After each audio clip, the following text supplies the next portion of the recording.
to address the situation. Kasi may mga lugar na there have been, may mga lugar na sinasabi these heightened activities of the lost command of the MI, ABU, at saka yung NPA, who are now in the demands for fees for a permit to campaign, and fees, ang pambigat pa nito, for a permit to win. I don't know what that permit to win is. Who provide you this type of intelligence? Some of our police. From the police. Yes. And we are validating this.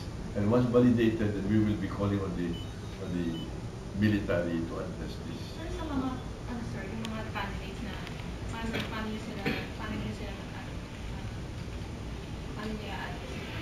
Candidates. yung mga tumatakbo sir, meron kayong pwesto na they should not keep yung... Of course. I hope the candidates will not take the decision sa atin ito. Diba?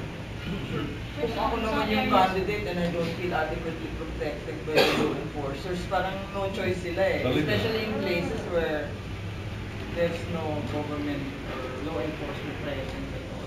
Kaya nga, we have to show our authority.